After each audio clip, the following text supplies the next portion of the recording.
자, 이제 연속 확률 변수와 정규 분포 여기 좀 보면은, 자, 저번 시간에도 이제 배웠던 거는 이산 확률 변수에 대해서 이제 공부를 했어. 이산이 좀 흩어져 있다라는 의미이기 때문에 흩어져 있는 값들에 대해서 따지는 거였다면은, 여기 연속 확률 변수는 이제 그 어떤 범위 안에 속하는 모든 실수의 값을 대상으로 이제 따지는 확률 변수입니다. 자, 어떤 범위 안에 속하는 모든 실수의 값. 그러니까 기본적으로 어떤 범위가 딱 주어지면은 그 범위 안에는 무수히 많은 실수가 있죠. 무수히 많은 실수가 있으니까 이때는 확률 변수가 이제 무수히 많겠지. 무수히 많을 거란 말이야. 자, 이러한 확률 변수를 우리가 연속 확률 변수라고 합니다. 연속 확률 변수.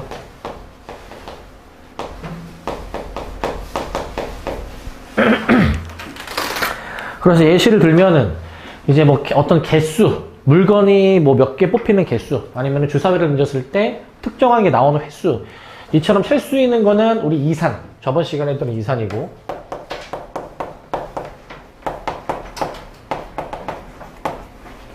자, 그 다음에 이제 길이, 시간, 무게, 부피 이런 것들은 이제 어떤 연속적인 범위 안에 속하는 값이기 때문에 이런 거는 이제 특징이고요. 이런 것들을 우리가 잰다고 하죠. 재는 것들은 다 저렇게 범위 안에 속하는 연속 확률 변수입니다. 연속 확률 변수. 연속 확률 변수로 이제 보실 수가 있고, 연속 확률 변수로 보실 수가 있습니다. 이렇게 보실 수가 있고, 자, 예시를 들어볼게요, 이제. 자, 만약에 배차 간격이 5분인 지하철을 기다리는 상황으로 생각해 볼 거예요, 이제. 배차 간격이 5분이니까 내가 이제 지하철역에 딱 도착했을 때 그 지하철이 몇 분 남았을지는 몰라. 5분마다 한 번씩 오겠죠. 그러면은 이제 운이 좋게 내가 지하철역에 도착하자마자 바로 지하철에 탈 수가 있어. 그럼 기다린 시간이 0분이야, 0분. 근데 재수없게 방금 놓쳤어. 배차 간격이 5분이니까 5분을 더 기다려야 돼. 그러면은 기다리는 시간이 5분이겠지. 근데 이걸 랜덤하다라고 가정을 해보자. 내가 지하철역에 도착했을 때 이제 지하철을 탈 때까지 내가 기다려야 되는 대기 시간 있잖아. 그 대기 시간이 몇 분일지는 이제 랜덤하다라고 봅시다. 뭐 0분일 수도 있고 1분일 수도 있고 2분일 수도 있고 완전 랜덤하다라고 봐봐. 그럼 완전 랜덤하게 만약에 본다면 그 지하철을 기다리는 시간이 이제 뭐 A분 이상 B분 이하일 확률. 당연히 배차 간격이 5분이기 때문에 5분보다 더 넘게 기다릴 필요가 없잖아요, 그죠? 그래서 이제 몇 분 이상 몇 분 이하일 확률을 이렇게 표현할 수가 있어. 이런 식으로. 왜 그러냐면은 생각을 해봐. 예를 들어서 5분 내에서 내가 어느 이제 이제 배차 간격이 5분인 지하철이 이제 오는데 내가 몇 분이 남았을 때 지하철역에 도착할지를 몰라. 근데 내가 만약에 기다리는 시간이 2분에서 4분 사이일 확률을 구해봐. 그럼 직관적으로 전체 5분 중에서 2분, 4분 사이의 범위에 해당되는 걸 구하는 거니까 이 사이에는 2분의 차이가 있죠. 시간 차이가. 그러니까 전체 5분 중에 이 범위 안에 들어갈 확률 5분의 2로 볼 수가 있지. 5분의 2로. 넣어주면 5분의 2가 나오지, 그죠? 그러니까 이제 지하철을 기다리는 그러한 상황에서는 우리가 그 단순하게 이제 랜덤하게 온다라고 가정했을 때에는 몇 분 이상 몇 분 이하일 확률을 이렇게 5분의 B 빼기 A로 표현할 수가 있을 거야. 만약에 0분, 5분으로 잡으면 0분 이상 5분 이하일 확률로 잡으면 그때는 5, 0이니까 여기 5, 0 넣어주면은 확률의 총합 1 나오잖아요, 그죠?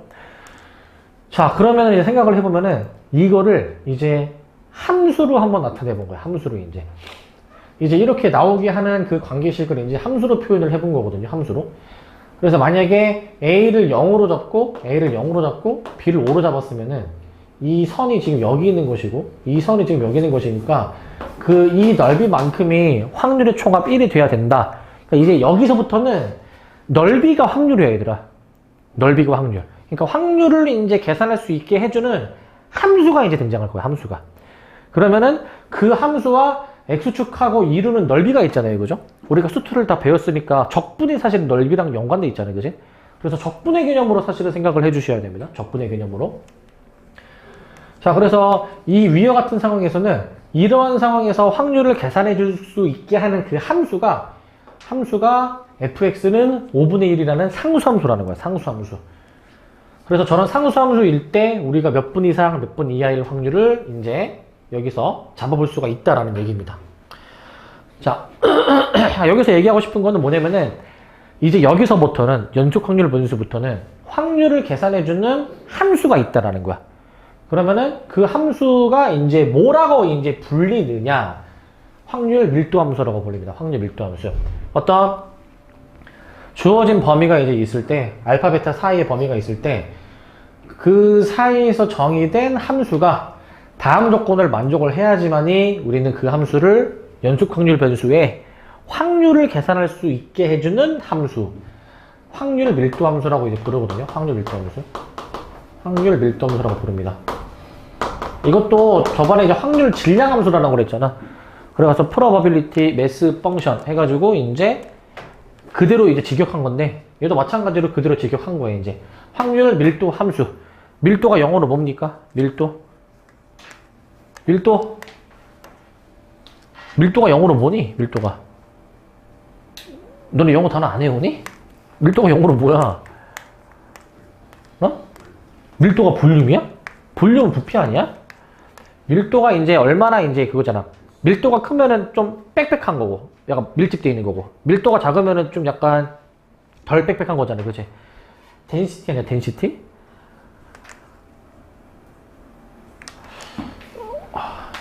자, 보자.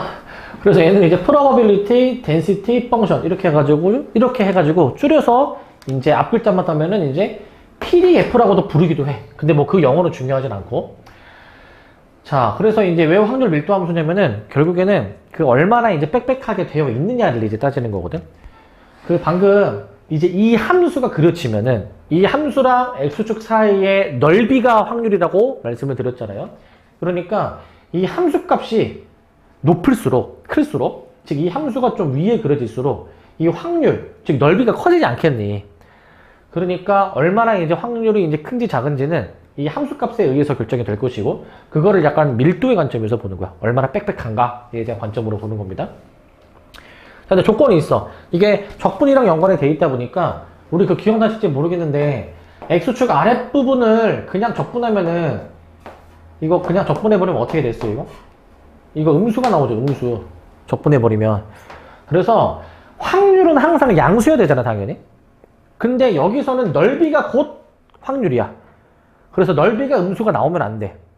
정확히 얘기하면은 이 적분값이 음수가 나오면 안 되기 때문에 애초에 이 함수 자체는 항상 x축 위에만 그려줘야 돼, 반드시. x축 밑에 내려간 부분을 적분하면은 음수가 되니까 항상 윗부분으로 세팅해줘야 되고, 그리고 주어진 함수랑 그 다음에 이제 구간을 이제 전체 이제 확률 변수의 이 범위에 해당되는 구간이 알파 베타로 잡혀 있다면 그 함수랑 알파 베타 사이에 이루는 이 넓이가 확률의 총합인 1이 돼야 됩니다. 확률의 총합인 1. 근데 만약에 확률 변수 x가 가질 수 있는 게 알파 베타 사이인데 나는 그 중에서 확률 변수 x가 a, b 사이에 있을 확률을 구하고 싶다. 그러면은 당연히 x는 a, x는 b 사이로 둘러싸인 여기 넓이를 구하는 셈이 되는 겁니다. 여기 넓이. 자, 이런 것들을 만족을 시켜야지만이 이 확률 변수가 이러한 확률 밀도 함수를 갖는 확률 분포를 따른다라고 이제 얘기를 해주고, 저번 시간에도 얘기했지만, 자, 여기서 이제 키가 이제 가장 크신 분, 키가 180이라고 저번에 얘기했죠? 근데 너의 키가 정확히 딱 180은 아닐 거고, 뒤에 소수점 뒤에 이제 그때 180.3이라고 했던 것 같은데? 맞지? 근데 3하고 뒤에가 이제 기억이 안 나실 수도 있지만은 뒤에 사실 무수히 많은 숫자가 사실 이어질 거란 말이야. 그래서 이 연속 확률 변수의 관점에서는, 자, 내가 지금 키를 얘기하고 있잖아, 키. 키는 이제 재는 거잖아요. 길이에 해당되는 관점이니까. 그러니까 키가 딱 180이라는 거는 없고 180점 한 다음에 숫자가 무수히 많이 이어지는 연속 확률 변수로 볼 수 있어. 연속 확률 변수. 그래서 만약에 이제 한번 가정을 해보자. 전 세계에서 만약에 가장 키가 작은 사람이 있다 해보자. 뭐 키가 50밖에 안 된다고 해봐. 가장 키 큰 사람은 뭐 2m 50이라고 해봐, 이제. 가장 작은 사람, 가장 큰 사람이랑 가정해볼게. 그러면은 우리 이제 이 사람들은 키의 범위가 다 이 범위 안에 들어가 있겠죠? 이 범위 안에는, 그죠? 들어와 있을 건데, 근데 이제 이 중에서 키가 180.31 확률이라는 건 없다고, 이거. 이런 확률은 제로야. 그러니까 애초에 딱 180.3이라는 값이 나올 수가 없다 이거야. 숫자가 뒤에 무수히만 이어지니까 이제. 그래서 연속 확률 변수에서는 특정 값을 가질 확률은 0입니다. 0. 특정 값을 가질 확률은 0이고 그러다 보니까 저번 시간에 했던 이산 확률 변수와는 다른 게 이산 확률 변수는 세는 거란 말이지 이제 셀 수 있는 거. 예를 들면 주사위를 던졌는데 1이 뭐 몇 번 나오는 거 횟수에 대한 관점이잖아요. 그지? 그러면은 뭐 주사위를 10번 던졌는데 그 중에서 1이 2번 나올 확률 이런 거는 다 계산할 수가 있잖아. 2번 나올 확률. 근데 키가 180.31 확률 이런 거는 없다라는 거야. 제로라는 거야. 그러면은 이 연속 확률 변수에서는 어떻게 확률을 계산을 해주냐. 특정 값에 대한 확률을 구하는 게 아니라 범위를 가지고 계산하는 거야. 키가 180.3이 아니라 좀 범주를 좀 넓혀보자. 180.3 정도 된다고 했으니까 뭐 예를 들어서 키가 180에서 뭐 180.5 사이에 있을 확률이 있지. 이런 거는 확률의 값이 존재해. 이런 거는 이제 어떤 범위에 해당되는 값에 대해서만 확률을 계산하겠다 이거야. 아시겠죠? 여기서부터는 특정 값에 대한 확률이 아니라 범위에 대한 확률을 구하는 겁니다. 범위에 대한 확률. 그래서 여기 등호가 일부 빠져 있어도 다 같은 값으로 인식을 하시고 자 그래서 이제 문제를 풀어보시면 자 확률 밀도 함수가 주어졌어. A를 구하는 문제인데 자 확률 밀도 함수는 이제 중요한 거 아까 항상 0 이상이 되어야 되기 때문에 x축 위에만 그려줘야 되고 그 다음에 이제 그 확률의 총합이 1이어야 되고 1. 그 다음에 이 넓이를 이제 계산할 수 있어야 되는데 자 어떻게 하시냐 먼저 이 함수를 한번 그릴 수 있으면 그려봐. 쟤는 1차 함수니까 1차 함수 2분의 3이 약간 x절편처럼 작용하죠. 얘가 0이 되려면 2분의 3 여기를 지나야 되는 거잖아요 이제. 근데 우리가 사실 따지는 범위는 마일하고 1 사이니까 자 1 이 정도 표시하고 마일 이 정도 표시할게. 그럼 생각을 한번 해봐야 되나? 지금 얘가 1차 함수니까 A의 부호에 따라서 기울기의 부호 즉 오른쪽 위로 올라갈지 아니면 오른쪽 아래로 내려갈지가 결정이 되는데 우리가 따지는 범위가 여기 사이잖아. 여기 사이. 아니 기울기가 양수면은 x축 밑에 내려가 있지 않니? 주어진 범위에.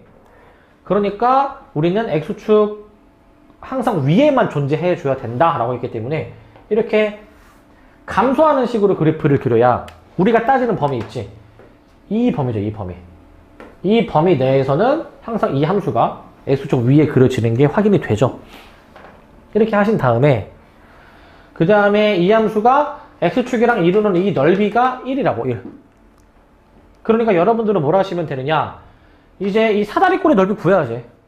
일단 여기 2차이 나고 길이가 이 점의 x좌표는 여기 1 들어가게 되니까 1, -a 여기는 -1 들어가게 되니까 -1, -5a 이런 식으로 나오니까 이걸 감안해서 저 사다리꼴의 넓이를 표현을 해보자. 사다리꼴의 넓이를 자 넓이 써보시면은 자 2분의 1 곱하기 그 다음에 이제 여기가 -5a입니다. -5a a가 음수이기 때문에 여기 음수 또 붙는 거야.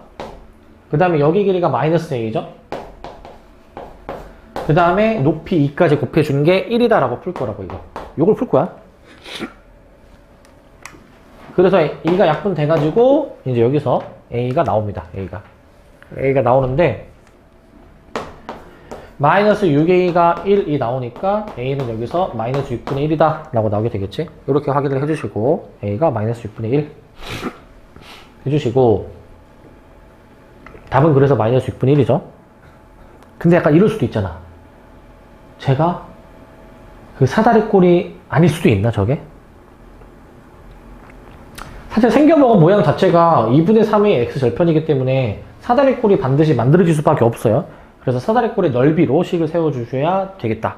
사다리꼴의 넓이로. 자, 2번.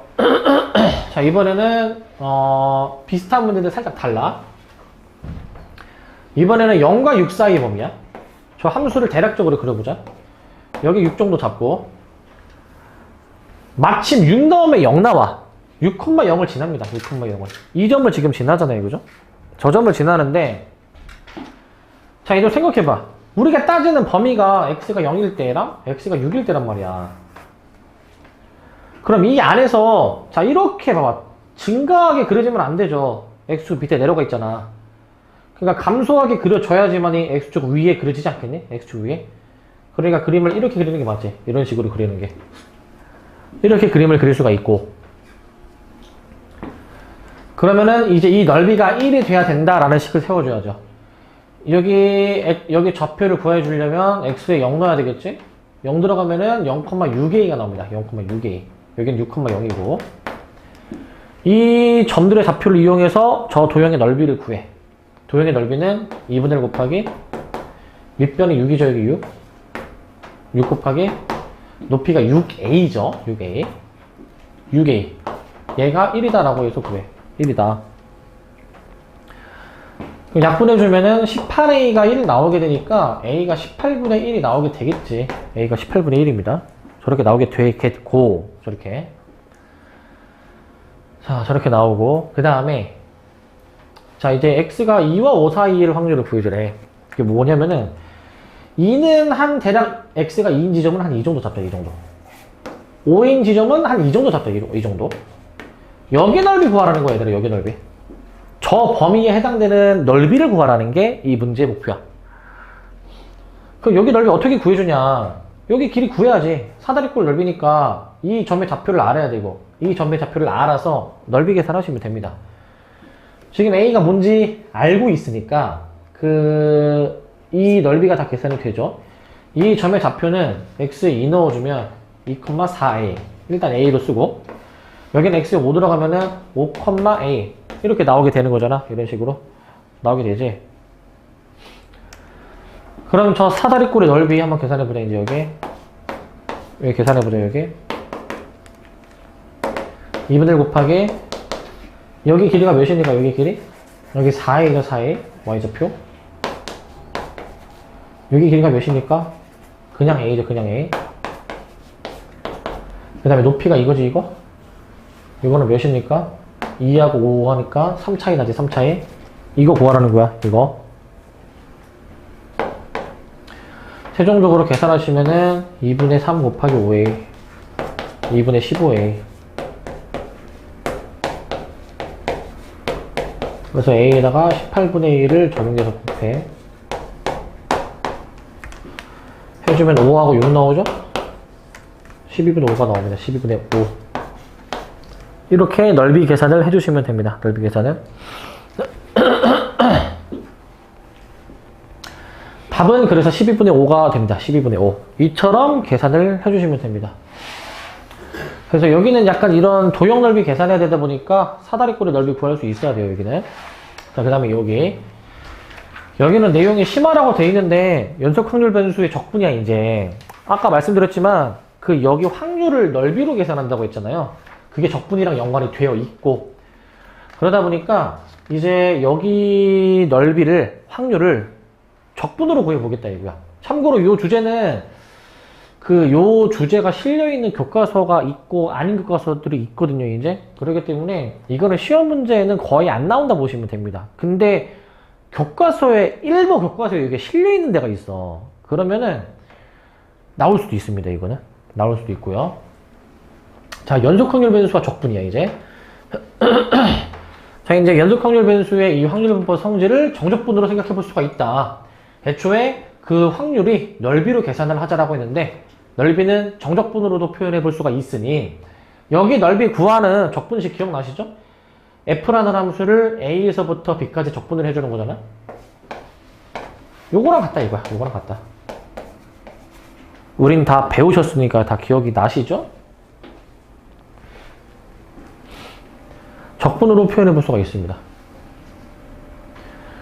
자, 그래서 확률 밀도 함수의 성질을 이제 표현해 보면 이렇다. 자, 이건 아까랑 똑같은데 결국 함수 값은 함수 fx는 반드시 x축 위에만 그려줘야 되고, 그리고 이제 여기서 이제 보시면은 얘는 애초에 확률 변수 x가 따져야 되는 범위가 만약에 알파 베타에서만 따지겠다고 하면은 알파 베타만 따지면 얘는 확률의 총합 1이 돼야 됩니다. 이제 확률의 총합 1로 이제 보셔야 되겠고, 확률의 총합 1 이걸로 보시고,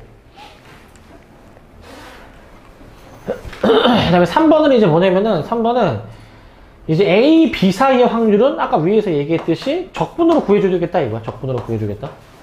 적분으로 구해주겠다. 자, 이제 여기 단어는 이제 확률을 계산할 수 있게 해주는 그 함수가 이제 주어지는데, 함수식이 주어지면 이제 우리 앞에서는 얘가 1차 함수였잖아요. 1차 함수. 앞에서 이 문제들은 직선이었잖아. 함수들이 이제 직선이었다 보니까 그 확률 계산을 하는 게 어렵지가 않았는데, 각이 진 도형들이 나오잖아. 뭐 삼각형, 사각형. 근데 적분으로 넓이를 구할 수 있다는 걸 알았으면은 꼭 직선이 아닌 함수여도 뭐 2차 함수, 3차 함수 이런 곡선으로 나오는 함수들이라 하더라도 우리는 정적분을 이용해서 계산을 할 수가 있다는 겁니다. 정적분을 이용해서. 다시 얘기하지만 여기는 시험에 잘 나오는 주제는 아닙니다. 근데 이제 잘 안 나오더라도 그냥 정적분으로 넓이를 계산을 했었는데 근데 넓이가 확률이랑 똑같은데? 이렇게만 생각해도 어렵지 않게 풀 수가 있어요. 자, 확률 밀도 함수가 2차 함수야. 그러면은 이제 상황은 이런 상황이야. 이제 그림을 굳이 그릴 필요는 없지만 어떤 상황이냐면 0하고 4에서 일단 이렇게 지나야 되고, 그 다음에 이게 아래로 볼록일지 위로 볼록일지 결정해줘야 되는데, 그 주어진 그 범위에서 위로 볼록이어야지만이 X축 위에 그려지겠죠? 쟤는? X축 위에. 그래서 얘 넓이가 1이 돼야 된다 이거야. 얘 넓이가 1이다. 주어진 범위에서. 그러면 우리가 어떤 식을 세워줘야 되는지 알아, 이제? 자, 0부터 4까지 저 함수를 적분해 준 게 1이다 라는 식을 세우셔야 됩니다. 이거 적분해 볼 수 있죠? 적분. 적분을 해보실 수 있습니다. 해보실 수 있는데, 저 fx 저거 전개해 놓을게. 마이너스 ax 제곱 플러스 4ax. 여기에 적용해 볼게. 마이너스 ax 제곱 플러스 4ax로 적분을 한번 해볼 건데, 이제. 자, 이 적분 다 기억나죠? 설마 이거 얼마 안 되는데 까먹을까? 마이너스 3분의 ax 제곱 플러스 2ax 제곱 4, 0. 4 들어가면은 마이너스 3분의 64a. 여기 4 들어가면은 32a가 되는데, 얘가 3분의 32a야. 통분해주면. 그게 1이 돼야 되는 것이고. 그래서 a가 32분의 3으로 일단 나옵니다. 1번의 답이 나오죠. 그냥 단순 적분한 게 1이다 라고 해주면 되겠지. 이렇게 해주면은 저 a를 구할 수가 있는데, 넓이 공식이 있었는데, 넓이 공식 기억나십니까? 2차 함수 넓이 공식. 2차 함수가 어떤 직선에 의해서 잘렸을 때 거기 둘러싸인 넓이 구하는 공식 있지 않니? 응? 이거 다 있잖아 이거. 기억나십니까? 이거 몇 분이었지? 이거 몇 분에? 여기 알파, 여기 베타로 잡으면 2차 함수를 이제 뭐 최고창 a라고 잡으면 이거 넓이 구하는 공식이 뭐였어 이거? 몇 분에? 6분의죠 6분의. 6분의 절대값 a 해준 다음에 빼서 세제곱이었잖아 이거 얘들아. 빼서 세제곱. 그거 적용해도 되지. 이 넓이는 그걸 적용해도. 자, 최고차항 계수가 지금 마이너스 a죠. 6분의 절대값 최고차항, 그 다음에 얘네끼리 뺀 거에 세제곱. 그게 1이다 라고 해도 똑같은 답이 나올 거야. 저 계산해도. 그러니까 이런 걸 많이 알아야 문제를 좀 더 빨리 푸는 거야 이제. 이런 걸 알아야. 그 다음 2번. 자, 0과 3 사이의 확률. 그러니까 0과 3 사이는 어디냐? 여기 3, 여기 2일 거니까 가운데가 3, 이 정도로 잘라주면은 여기 넓이 구하는 거죠, 여기 넓이. 내가 지금 강조하고 있는 이 부분의 넓이 구하는 거죠, 여기. 저 부분의 넓이는 그냥 0부터 3까지 저 함수 적분이야. 그냥 적분. 그냥 이거 적분해준 게 무엇이냐? 라는 건데.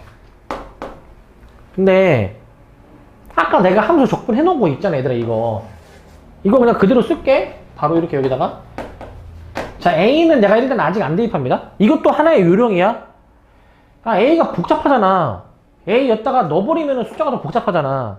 그러니까 A로 냅두고 맨 나중에 A를 저거를 넣어줄 거야.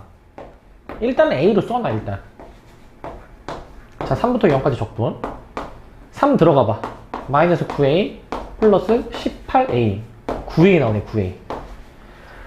그러니까 수학은 항상 그 복잡한 거는 간단하게 해 놓고 풀어야 이제 우리도 이해가 쉽고 하니까 A가 지금 복잡한 분수잖아. 그러니까 최대한 A를 미리 대입하지 말고 나중에 대입하자고. 최대한 A 냅둔 상태에서 계산해 보자고. 그러면 결국 이제 A를 다시 되돌려 놓으시니 32분의 27 이렇게 나오네. 이게 저 2번의 답입니다. 2번의 답.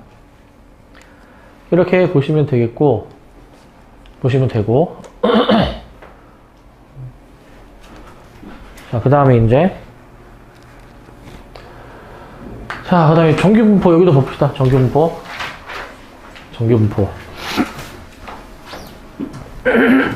정규분포 보시면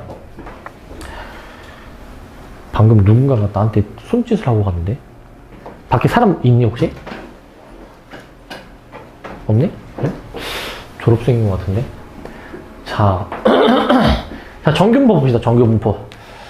자, 정규분포 여기 내용이 통계에서 되게 제가 비중이 큰 단원이야. 여기는 내가 그 약간 배경 지식을 좀 얘기를 좀 해줄게. 이해를 돕기 위해서. 자, 뭐 하는 거냐면은 이거 하는 거야. 자, 생각을 해봅시다. 우리가 그 수치화할 수 있는 모든 것들은 다 기본적으로 어떻게 이제 분포가 나오냐면은 예를 들어서 해보자. 키. 우리나라 뭐 남녀 합쳐가지고 성인의 키 평균이 한 170 정도 될까? 남녀 합치면은 170이라고 해봅시다. 한번 170. 자, 키의 평균이 만약에 170이라 가정해보자. 키의 평균이 170. 자, 그 다음에 이제 몸무게, 체중은 평균이 몇일지 모르겠는데 한 70 정도 잡을까? 평균 70? 그 다음에 시력도 잡을게. 시력은 평균이 몇 정도 나올지 모르겠는데 한 1.0 정도로 잡아볼게. 1.0 정도? 나 대략.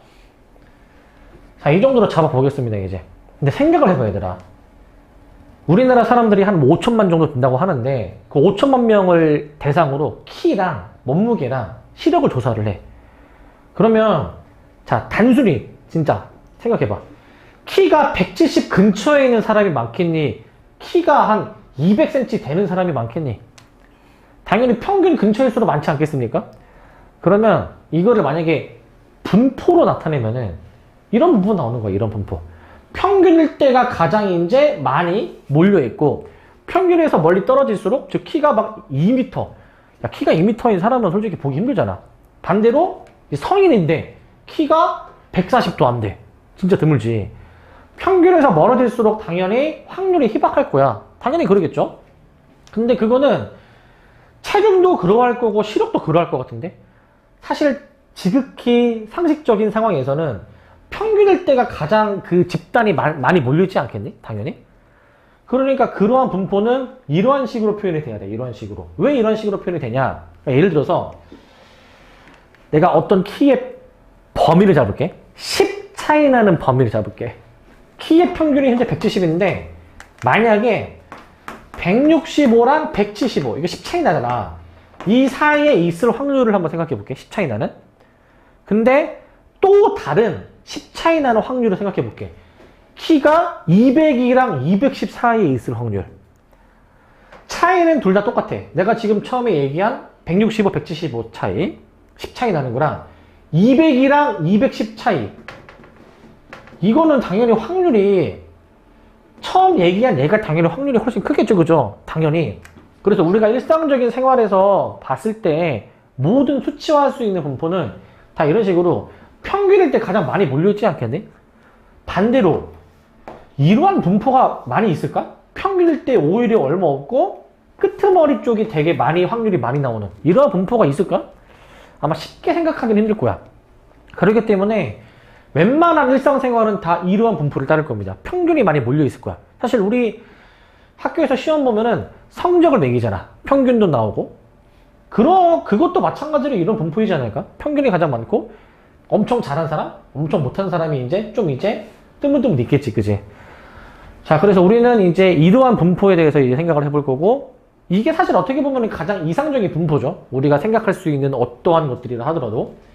그래서 저러한 분포를 이제 뭐라고 이제 부르냐면은 가장 이상적인 분포잖아요, 이제. 그래가지고 이러한 분포를 정규 분포라고 부를 거야. 정규 분포.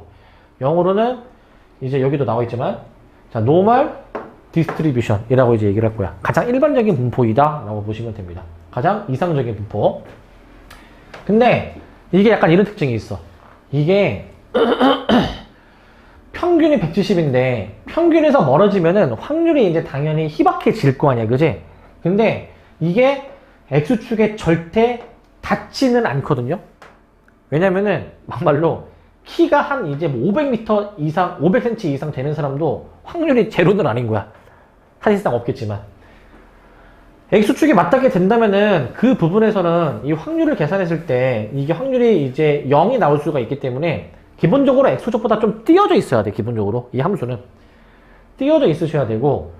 근데 아까 이런 얘기를 했던 게, 그럼 키의 분포를 내가 이렇게 표현을 해봤는데, 이 X축하고 이루는 이 총 넓이가 확률의 총합인 1이 되어야 된다라고 얘기했을 거야. 그래서 이 함수와 X축 사이에 이루는 넓이가 1이 돼야게 함수를 이렇게 설정을 한 거야. 이렇게. 왜 이렇게 설정을 했냐면은, 우리가 봐봐.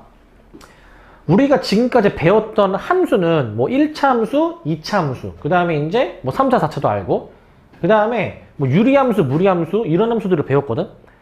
근데 어떤 함수를 좀 생각할 거냐면은, 이제 이 정규 분포, 평균을 기준으로 좌우 대칭의 특징이 또 있습니다.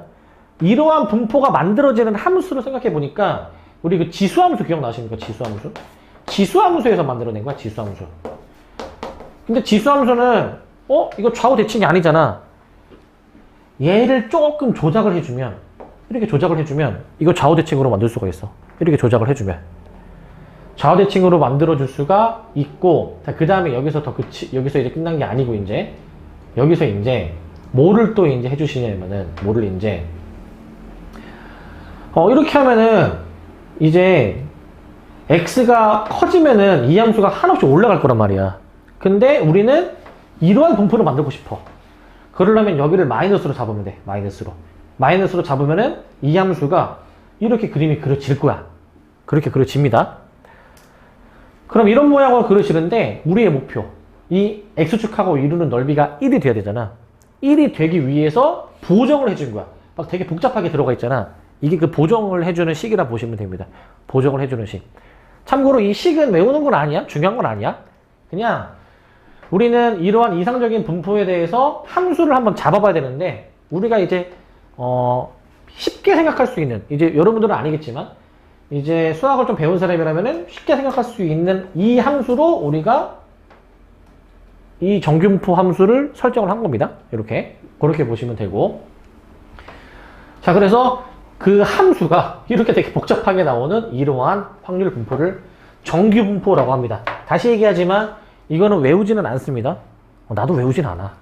그냥 저렇게 표현이 된 거를 이제 정규분포를 따르는 확률분포라고 얘기를 해주고, 자, 이러한 정규분포는 이제, 자, 보통 평균을 m이라고 많이 얘기하거든. 표준편차는 이제 이거 시그마라고 얘기를 해주고, 평균이 m, 표준편차가 시그마인 정규분포를 기호로 뭐라고 나타내시냐? 정규분포가 영어로 normal 해가지고 n이잖아. normal n 따고 평균이 앞에 오고, 자, 뒤에 주의해줘야 돼. 뒤에는 표준편차가 아니고 분산이 옵니다. 분산. 이거 분산이야, 분산. 이거 분산이 온다라는 것에 유의해야 돼. 제가 분산이구나 라는 것에 주의하시고, 자, 다시 얘기하면은 우리가 일상생활에서 흔히 볼 수 있는 분포를 이제 생각해낸 거다, 수학적으로. 그렇게 생각하시면 되겠습니다. 특징이 평균을 기준으로 좌우 대칭이어야 가장 이상적인 분포일 거야, 이제.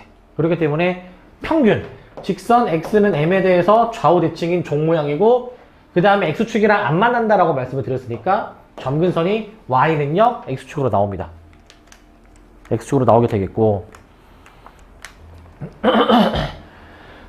다음 2번, 곡선과 x축 사이의 넓이는 확률의 총합 1로 설정을 해놓습니다. 확률의 총합 1. 그 다음에 이제 표준편차가 일정할 때 평균이 달라진다. 그럼 이 대칭축의 위치가 달라져. 대칭축의 위치가 달라지는 거고요. 대칭축의 위치는 달라지고, 하지만 곡선의 모양이 변하지는 않습니다. 곡선의 모양은 변하지 않는다.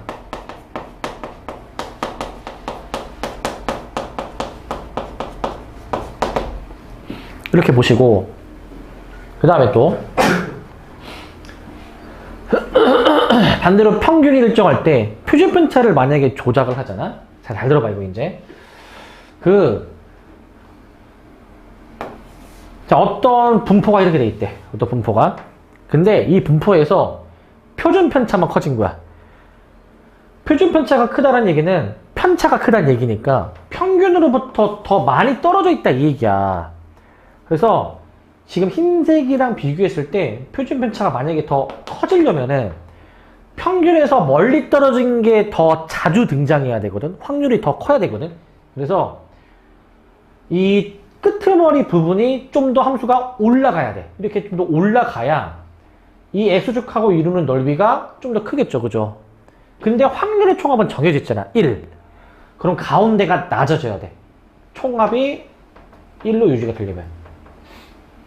그래서 약간 이런 식으로 표준 편차가 커지면 이런 식의 모양이 되는 거니까 끄트머리가 올라가고 가운데가 내려가는 모양이죠.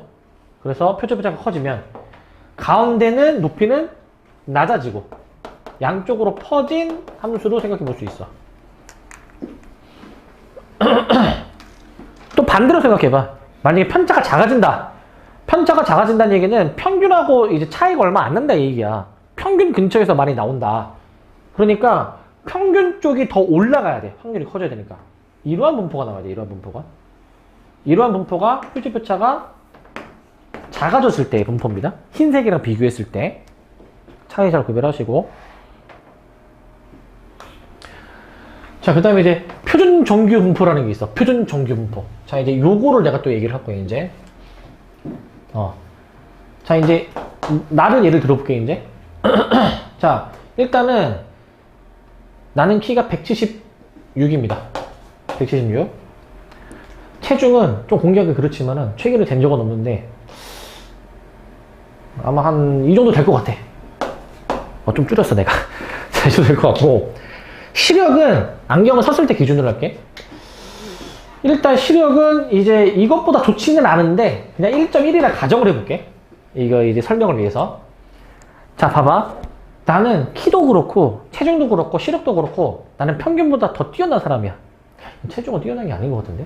자, 근데 비교를 해볼까? 그럼 상대적으로 한번 만약에 등수를 매겨봐. 등수를. 키는 평균이 170인데 나는 176이야.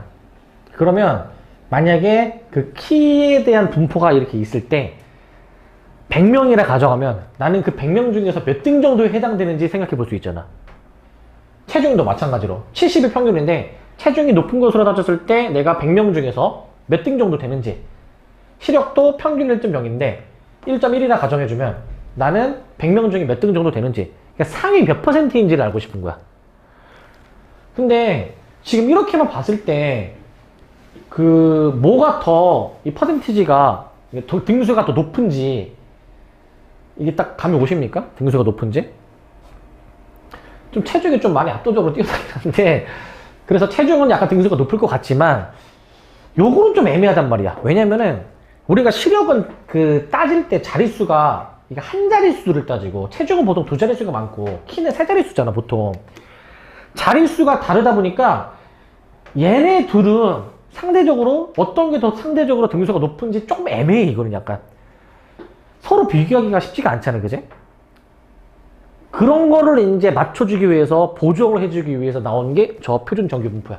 그러니까 키도 그렇고 체중도 그렇고 시력도 그렇고 다 이제 이 정도의 평균을 갖고 있는데, 만약에 여기서 표준 편차라는 거를 만약에 주면은, 표준 편차, 예를 들어서 표준 편차가 얘는 10이야, 얘는 5, 얘는 0.1이라 가정을 해볼게. 표준 편차를 내가 만약에 알려주면은 평균하고 표준 편차를 이용해서 내가 상대적으로 상위 몇 %에 해당이 되는지, 등수가 몇 등 정도인지를 알 수가 있어.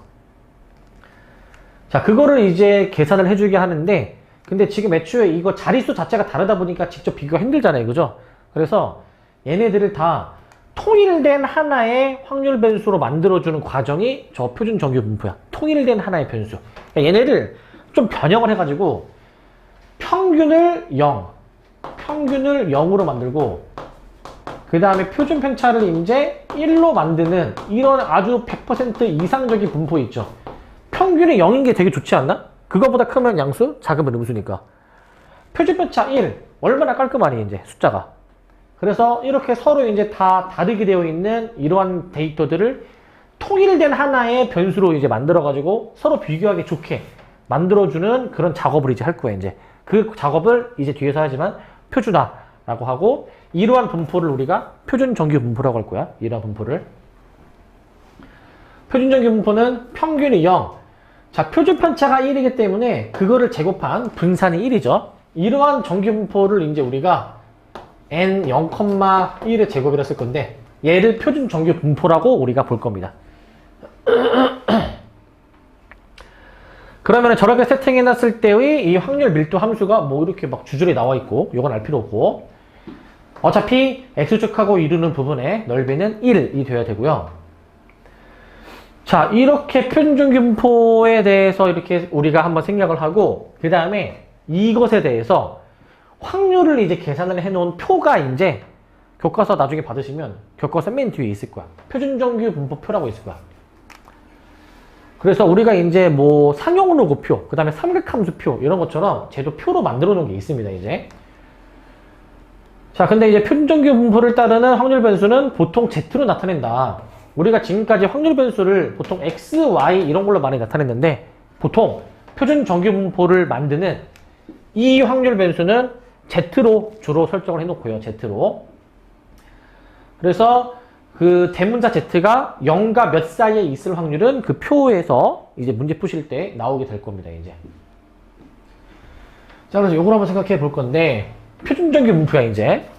평균이 0이고 좌우 완벽 대칭인 이러한 표준 정규 분포인데, 얘도 결국에는 정규 분포에 해당이 되기 때문에 평균에 해당되는 직선, 즉 직선 x는 0에 대해서 좌우 대칭이야. 그래서 어떤 이제 관계식들이 성립하는지를 잘 보십시다. 거기 이제 보시면, 얘들아 일단 요거 알아야 돼. 이 표준 정규 분포 표는 꼭 표준이 아니더라도 일반적인 정규 분포는 지금 이거 반 자르면 이게 평균인데, 이 x축하고 이루는 전체 넓이가 몇이라고 했죠, 이거? 1이라고 했죠? 그럼 반 자르면은 여기는 넓이가 몇이야, 여기는? 0.5겠지. 이걸 앞으로 많이 이용할 거야, 저 0.5라는 거를. 자, z가 0 이상일 확률은 이제 표준정규 분포는 여기 0이니까 0 이상일 확률은 0 이하일 확률일 것 같고, 그게 0.5씩 나눠 가지죠. 0.5씩.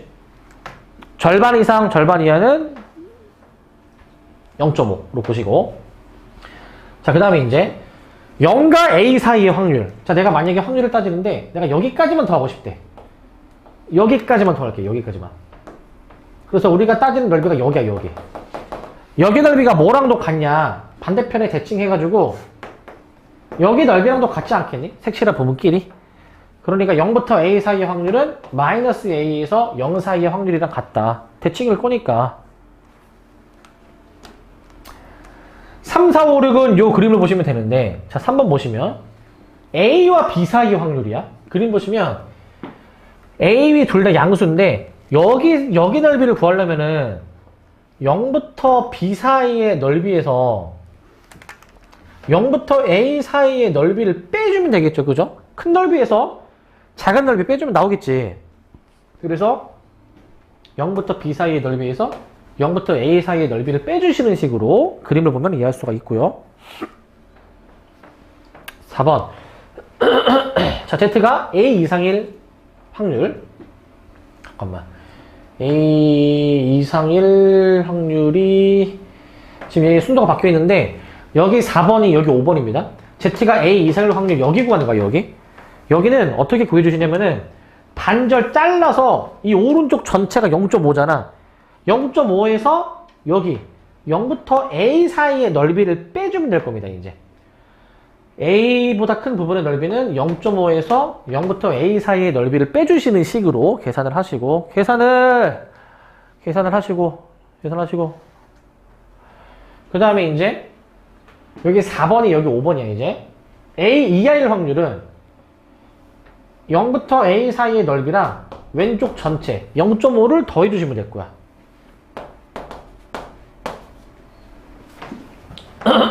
마지막 6번. 자, 마이너스 A에서 B 사이의 확률이야. 마이너스 A에서 B. 자, 거기는 어떻게 되냐면은 이제 반 잘랐을 때 0부터 B 사이랑 마이너스 A에서 0까지인데 0부터 B랑 마이너스 A에서 0인데 밑줄 친 게 0부터 A랑 같죠. 대칭이니까 그렇게도 볼 수가 있겠습니다. 이제 그 앞으로 표는 얘들아 무조건 표는 0부터 어떤 양수까지로 줄 거예요. 무조건. 그러니까 음수 쪽에 대해서 확률을 구해야 된다. 알아서 이렇게 대칭성 이용해서 바꿔서 계산해야 돼. 자, 그 다음에 표준화. 자, 아까 이제 말씀드렸다시피 키랑 체중이랑 시력 얘기했는데 자, 서로 약간 비교하기가 이제 쉽지가 않잖아요. 자릿수, 단위체가 다르다 보니까. 그래서 얘네들을 이제 쉽고 빠르게 이해할 수 있게 이렇게 통일된 그 확률 변수로 만들어주는 그 작업을 표준화라고 할 거야. 표준화. 자, 어떻게 하시면 되냐? 되게 간단해. 간단한 게 내가 만약에 키를 확률 변수 x로 내가 만약에 잡아버리면 x로 잡아버리게 되면은 얘는 이제 확률 변수가 z라고 했거든요. z. 자, 확률 변수 x에서 z를 만드는 방법 잘 봐봐. 주어진 확률 변수에서 평균을 빼신 다음에 키 할게. 주어진 확률 변수에서 평균 빼신 다음에 표준 편차를 나눠봐. 이렇게 나눠봐. 이거를 우리는 확률 변수 z로 생각을 할 수 있어요. 왜 이걸 생각할 수 있냐면은 이 확률 변수 z는 평균이 0, 표준 편차가 1이 나온다라고 했잖아. 원래 확률 변수에서 평균 빼고 표준 편차로 나눈 이거에 대한 평균하고 표준 편차를 이제 계산을 하면 어떻게 나오는지 봐봐. 이제 여기 보시면 자, 확률 변수 x가 평균이 m이고 분산이 시그마 제곱일 때 이 새로운 확률 변수의 평균과 표준 편차가 어떻게 나오는지 보겠다 이거야. 했을 때 이게 나와야 돼. 이게 나와야 돼. 자, 해보면 이겁니다. 그냥 z의 평균, z의 분산 구해주시면은 이거잖아. 이 z라는 거는 요거고 그 다음에 분산은 이제 요거 계산해주는 건데 요거 얘를 일단 좀 찢어보시면 이겁니다. 이제 시그마분의 x 마이너스 시그마분의 m 얘는 이제 분산이 이제 찢어주면은 시그마분의 x 마이너스 시그마분의 m 나오는데 얘들아 이거 평균 구하는 거 기억나시죠? 이거 저번 시간에 했던 거 이거 x의 개수가 이렇게 튀어나오게 되고 이렇게 뒤에 상수항을 이제 끄집어낸다라고 말씀을 드렸잖아. 요거 분산은 x의 개수에 해당되는 게 제곱에 대해서 나온다라고 말씀드렸어. 제곱돼서 나온다. 요 얘기 했었죠, 그죠? 그런데 x의 평균, x의 분산을 내가 m하고 시그마 제곱으로 가정을 했으니까 얘를 m으로 보고 얘를 시그마 제곱으로 보면은 결국 이거 계산하면 0하고 1 나오지 않네, 이거? 그렇기 때문에 이러한 과정을 거쳐야지만이 이 통일된 확률 변수 z로 만들어줄 수가 있는 거야. 이렇게. 그래서 우리가 기억해야 될 거는 표준화를 하려면 주어진 확률 변수에서 평균을 빼고 표준 편차를 나눠서 계산한다 라고 기억하시면 됩니다. 이제 따라서 이러한 확률 변수 z는 어떠한 분포를 따르게 되느냐, 표준 정규 분포를 따르게 된다라는 겁니다. 표준 정규 분포.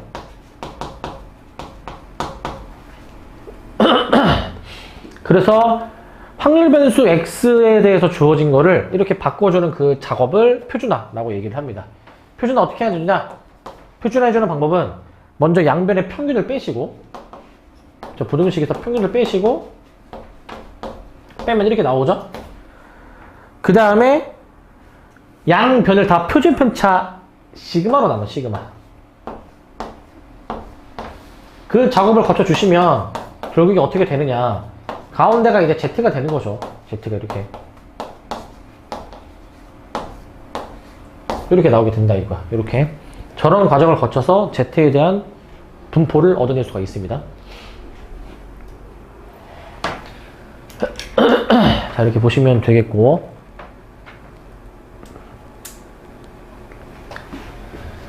자, 그래서 어떻게 생각해 주면 되냐면은 이런 상황이야. 확률 변수를 이제 표준화해가지고 이제 표준화된 표준 정규 분포에 어떤 표가 주어진다고 했잖아요. 그래서 원래는 이러한 분포를 띠던 어떤 확률 변수를 표준화를 거쳐주니까 이제 이 표준화한 것으로 이제 바꿔서 풀어도 이제 전혀 문제가 없다라는 얘기를 하는 것이고. 자, 그 다음에 이거 보시면, 자, 이 정규 분포를 따르는 두 확률 변수 각각의 확률 밀도 함수를 그려 놔놓고 옳은 거죠, 골로래. 기억 보시면, 자, 이제 x1의 평균과 x2의 평균을 비교하는 겁니다.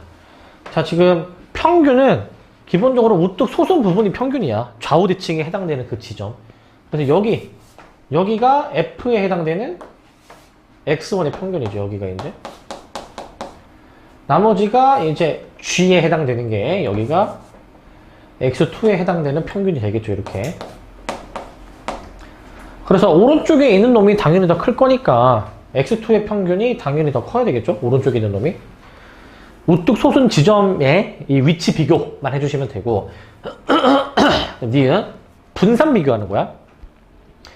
분산은 이제 그 평균이 우뚝 솟았냐 아니면 밑으로 꺼졌냐 이걸 비교하시면 되거든. 자, 일단은 x1이 우뚝 솟았지, 그지? 우뚝 솟은 거는 뭘 의미한다? 평균으로부터의 차이가 적기 때문에 평균 근처의 확률이 높은 거야. 편차가 그럼 큰 거야, 작은 거야? 작은 겁니다. 그래서 F는 편차가 더 작다 이거야. 얘보단 작은 거지, 그러면 나머지 하나보다. 그래서 이거는 반대로 돼야 됩니다. 뒤집어진 거야, 지금. 더 크다라고 물어보니까. 근데 지금 나는 표준 편차라고 얘기를 했는데 사실 표준 편차의 제곱이 분산이기 때문에 표준 편차로 얘기를 하셔도 상관이 없고. 이게 자, x1의 평균의 함수값, x2의 평균의 함수값. 자, 이거 함수 값이잖아. F는 저 함수값이 얘 y좌표. 요거. 그 다음에 이제 뒤에 G 부분은 얘 y좌표 아니니? 얘 y좌표. 당연히 분홍색이 더 크죠? 위에 있으니까. 그러니까 얘는 맞는 설명. 기억 디귿으로 답을 내주시면 되겠고. 그 다음에 이제 자, 5번 봅시다. 5번. 자, 요거 잘 봐야 되더라. 요거.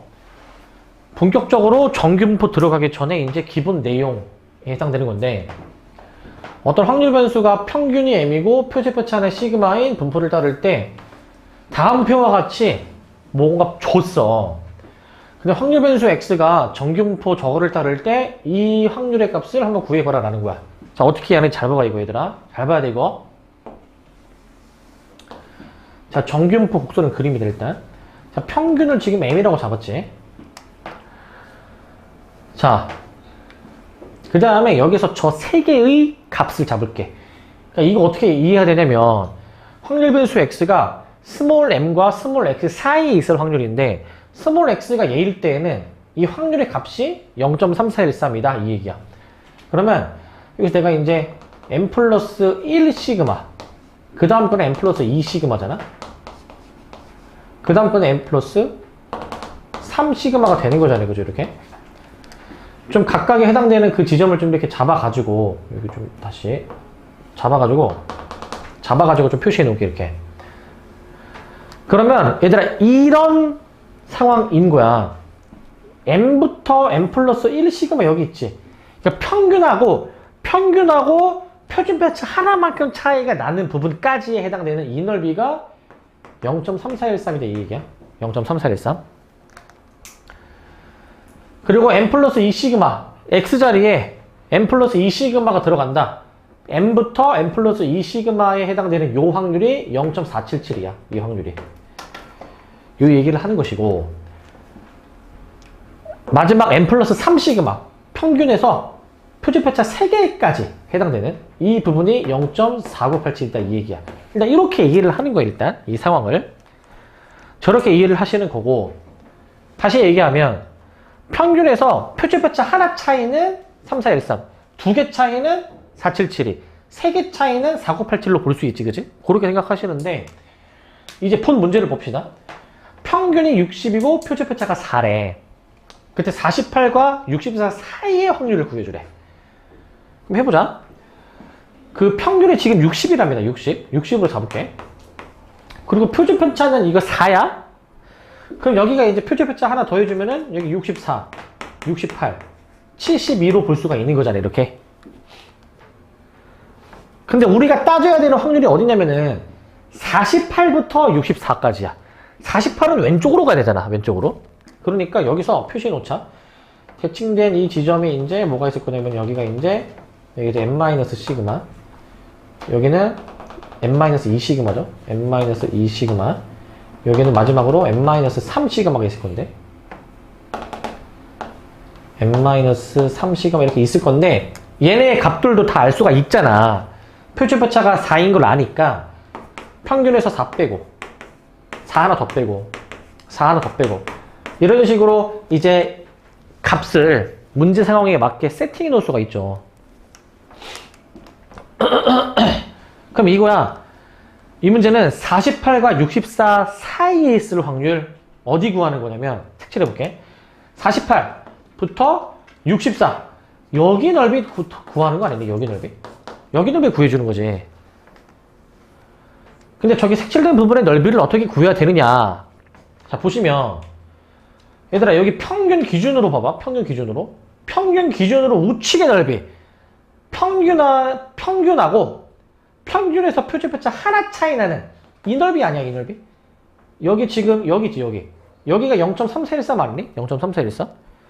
그리고 반대편 봐봐. 반대편은 여긴데 왼쪽은 여기 n-3 시그마가 대칭하면은 여기 n 플러스 3 시그마랑 같으니 왼쪽 흰색의 넓이는 여기 원래 보라색의 넓이인 4987이지 않니? 대칭이니까. 그러니까 내가 동그라미 친 얘네들을 더해주는 게 답이라는 거지. 동그라미 친 얘네들을 더해주는 게 0.3413이랑 0.4987을 더한 게 답이겠죠. 더해보시면 이거 0. 몇이야 이거? 84 나오나? 이렇게 나올 것 같은데 0.84 이렇게 구해주시면 되겠습니다. 그러니까 이제 주어진 표를 보고 우리가 구해야 되는 확률을 이제 이렇게 구할 수가 있다는 거예요. 이제 평균에서 몇 개 차이가 나는 부분의 넓이를 구해야 되는지를 잘 생각을 해주셔야 되겠습니다. 이거는 다시 얘기하면은 우리가 구해야 되는 넓이 여기인데 n-3 시그마에서 n 플러스 시그마까지인데 평균 기준으로 우측은 3413 좌측은 이제 대칭으로 접었을 때 보라색이랑 일치하니까 4987로 볼 수 있다 라고 생각하시면 되겠습니다. 이렇게 생각하시고 이렇게 하시고 그 다음 문제도 비슷한데, 자, 확률 변수 x가 평균이 m이고 표준표차가 또 시그마래 이제. 자, 그랬을 때 이제 이번엔 평균에서 이 표준표차 2개 차이가 나는 지점까지 477이라고 주어져 있죠. 아까 그림 그대로 활용할 수가 있겠는데 평균에서 표준표차 2개 차이가 나는 이 지점, 이거 분홍색인데 분홍색, 여기가 지금 문제에서 477이래. 아까 했던 거랑 똑같죠, 그죠? 자, 그랬을 때 새로운 상황, 평균이 40이고 표준표차가 6일 때에 저걸 한번 구해봐라라는 거야. 요거 아까 그림 그대로 활용할게. 여러분들은 좀 새로 좀 그려주세요. 자, 일단 지금 평균이 좀 수정됐잖아. 표준표차도 수정됐고 여기를 바꿔봐야 되겠죠, 여기를. 그리고 문제에서 주어진 정보는 사실 4772만 주어졌으니까 나머지는 그냥 지울게. 필요 없으니까. 만약에 필요하면은 문제에서 알려줬겠죠. 그래서 일단은 이렇게 좀 해놓을게. 다시 이렇게 해놓고 그 다음에 이제 문제에서 이제 물어보는 저 확률에 대해서 한번 분석을 해보자고. 이제 x가 a 이하일 확률 0.977에 라고 나와 있죠. 이렇게. 근데 이게, 자, 잘 봐봐. 이게 A가 어딘지 모르겠지만 A를 딱 찝고 걔보다 작거나 같은 모든 부분의 넓이가 0.977이 돼. 977이. 그 이 단원에서 되게 중요한 거는 그 주어진 정보를 활용을 잘 하는 게 중요하거든. 자, 얘들아, 이거 분홍색의 477이야. 근데 A가 어디 있는지 모르겠지만 A를 딱 찝고 걔보다 왼쪽 전체의 넓이가 977이야. 977이. 느낌이 오십니까? 자, A를 딱 임의로 잡았을 때 걔보다 왼쪽 전체의 넓이가 977이다. 평균 기준으로 왼쪽 전체의 넓이가 0.5였어. 근데 0.5보다 크잖아? 그러니까 A는 평균보다 큰 쪽에 잡혀야죠. 그죠? 근데 왼쪽 전체의 넓이가 977이 2가 되려면 이 평균 왼쪽에 0.5의 넓이를 다 갖고 있어야 되는 거잖아요. 얘가 이제 0.5의 넓이를. 그럼 나머지 4772가 더 필요한 거지. 4772. 4772가 필요한 것으로 볼 수가 있지. 그래서 그림상 봤을 때에는 그러면 A가 여기로 잡혀야 되겠네. 여기로. 얘로 잡혀야 되겠네. 얘로 잡혀야 되겠지. 얘로 잡혀야지만이 477이랑 왼쪽 전체 0.5를 더해서 977이가 나올 거 아니야. 977이가. 그래서 A는 요겁니다. 요거. 얘인데 평균이 현재 60이고 40이고 표준표차가 6이라고 했으니까 계산하시면 50이 나오네. 50이. 답이 52네요. 이렇게 답을 내주시면 됩니다. 이렇게. 그래서 0.5도 같이 적절히 잘 활용해 주셔야 되겠습니다. 0.5도 이제 활용해 주시고, 자, 그 다음 문제로 넘어갈게요. 이제 여기까지 하고, 자, 그 다음 문제도 보면은, 자, 지금까지는 표준화를 안 했는데 사실 여기 정규분포 단어는 표준화가 가장 중요해. 표준화가. 자, 이제 지우고 새로 그리겠습니다. 두 확률 변수가 있대. 정규분포가 각각 뭐 20의 4의 제곱, 30의 5의 제곱. 근데 이 두 확률이 같대. 그때 K가 뭔지 구하래. 자, 지금 저 두 확률 변수는 평균도 다르고 표준표차도 다르니까 직접적으로 이제 이 확률 비교가 쉽지 않은데, 아까 말씀드렸다시피 통일된 확률 변수 Z라는 놈으로 표준화를 해놓으면 된다고. 자, 얘를 Z로 표준화를 합니다. 표준화하는 과정을 잘 보시기 바랍니다. 이제 이거. 자, 먼저 평균을 빼. 여기서는 X의 평균을 빼야 되겠지? X는 평균이 지금 뭐냐? 지금 이렇게 끼리끼리 대응이 되잖아요. X는 평균이 20이야, 얘들아. 20. 양변에 먼저 20을 빼줘. 그 다음에 이제 저 32에서도 20 빼야 되겠지, 그지? 빼주시고, 그 다음에 표준표차 나눠줘야지. 표준표차가 4죠? 양변을 4로도 나눠줍니다, 4로. 일단 이게 좌변만 처리한 거지, 좌변만. 얘 마저 정리해볼게. 정리해보시면 4분의 4, 1. 그리고 얘는 표준화를 한 거니까 얘는 Z로 바뀌는 거예요, 얘들아, Z로. 얘는 그리고 4분의 12니까 3 나오겠죠, 3. 이렇게 나올 것. 3이 나올 것이고. 그 다음에 이제 오른쪽 것도 Y에 대해서 표준해 볼게요, 이제. 자, 원래 35 이렇게 나오는데, Y 부분은 평균이 30입니다. 양변에 먼저 다 30을 다 빼줘야 되겠죠, 30을 이렇게. 30을 다 저렇게 빼주시도록 하고, 그 다음에 표준표차 나눠야지. Y는 표준표차가 5야. 5로 나눠. 이게 표준화하는 과정이라고, 이게. 먼저 계산해보시면 5분의 5. 그 다음에 얘는 Z로 바뀌게 되겠고, Z로 이제. 얘는 이제 5분의 K 빼기 30이죠? 5분의 K 빼기 30. 이렇게 바뀌게 되겠네? 이런 식으로. 바뀌게 되죠. 이게 같대. 이 두 확률이. 그런데 보시면 1과 3 사이의 확률. 근데 얘가 1이네? 그럼 얘가 당연히 몇이어야 돼, 얘가? 3이어야 되죠. 그거 푸시면 K가 나옵니다. K가 몇이 나오게 되느냐? 5분의 K 빼기 32 3이니까 K 바로 해볼게. 45 나오네, 45. 이렇게 구해주시면 되겠습니다. 이렇게 K는 45라고 해주시면 되겠고, 근데 이거는 좀 쉽게 나온 편이거든요, 얘들아. 쉽게 나온 편인데, 이거를 난이도를 조금 올리면 어떻게 할 수 있냐, 요거를 더 잘 봐야 돼, 얘들아. 잘 봐봐. 이거 내가 살짝 좀 변형해 볼까? 얘가 마3이야. 그러면은 어떻게 되냐, 대칭성을 생각해 주면 확률 변수 Z의 분포입니다. 평균이 0이야. 우리는 1과 3 사이의 확률에 대해서 물어보고 있지. 1과 3 사이의 확률. 그럼 얘랑 같은 확률을 가지는 게 또 뭔지를 찾는 거잖아. 근데 만약에 얘가 마3이면은 이거 반대편에 마3이 있는 거잖아. 마3이 이렇게. 여기 반대편에 마1이 있을 거고. 지금 이거 색칠된 거랑 같은 넓이가 나오려면은 반대편에 대칭 이동을 한 여기 있죠, 여기. 여기랑 같은 넓이 아니니? 좌우 대칭이니까. 그러니까 얘가 마3이면 얘는 자연적으로 몇이 돼야 되는 거야? 마1이어야 되겠죠? 그렇게도 찾을 수가 있어야 되는 거야. 대칭성을 활용해서. 무슨 말인지 아시겠죠? 이거는 지금 문제가 너무 쉽게 나온 거고, 본 문제는. 자, 그 다음 요거. 보시면. 자, 표시지 8번. 자, 이게 이제 본격적으로 이제 이 단원을 대표하는 그런 유형의 문제야. 뭐냐면, 확률 변수가 정규분포, 평균은 21, 표준표차가 3인데, 자, 요거를 만족하는 A가 무엇이니? 라는 걸 물어보는 문제야. 요런 걸 잘해야 돼.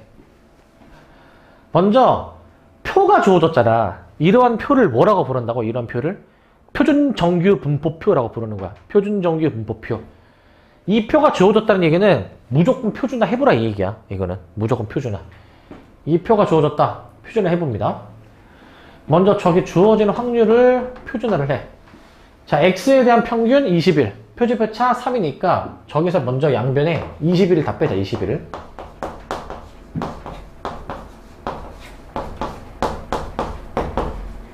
좌변에 괄호 안만 건드리는 거기 때문에 이제 다른 부분은 변하지 않습니다. 그 다음 표준표차 나눠야죠? 3으로 나눠, 3으로. 요거 마저 계산해보자고, 요거.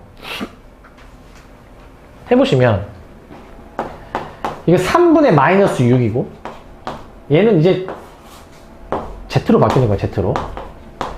여기는 3분의 A 빼기 21이야. 얘가 구하나 공사네, 구하나 공사. 얘가 구하나 공사입니다.